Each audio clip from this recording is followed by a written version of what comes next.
Have you ever sat down and wondered, what's the key to happiness? I've got an answer. Paul Rudd. Paul Rudd is the key to happiness. Paul Rudd is one of the greatest people in existence. Do I need to say any more? Nope, but I will. Paul Stephen Rudd is an American actor and comedian.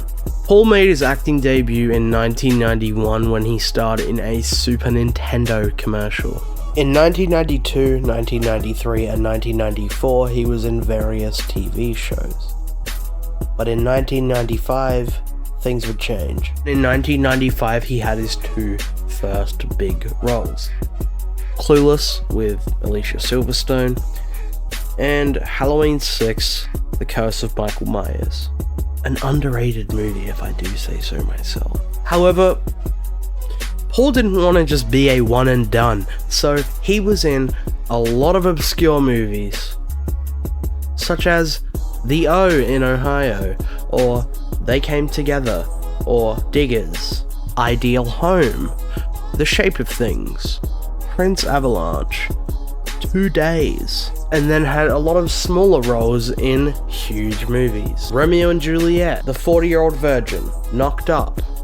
Now, I know I use huge loosely because they aren't massive blockbusters, but they are big. Perhaps he's most known nowadays for being Ant-Man, but a lot of what he did beforehand was comedy. Now, that's not to say he only did comedy. Drama was also another big genre that he would dabble in, I guess. With the movie Diggers being a very emotional movie, in my personal opinion, I found that movie to be really good but really emotional, and definitely felt like a drama. Then there's The Perks of Being a Wallflower, where he is an incredible role there, and you can't help but love him. Now, my personal favourite Paul Rudd movie, it's really hard to say. I would say Knocked Up, but he's not a huge role, so I guess my favourite movie where he is a lead role would have to go to The Fundamentals of Caring. The Fundamentals of Caring is a sweet movie.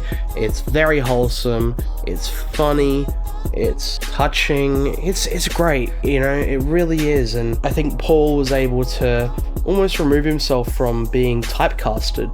Now, I know he's not always typecasted, but, there's a few movies where he plays a similar role, of course. However, personally to me, Paul has always remained likeable and enjoyable, and whenever he's in anything, he never has a negative impact. He's honestly my favourite actor.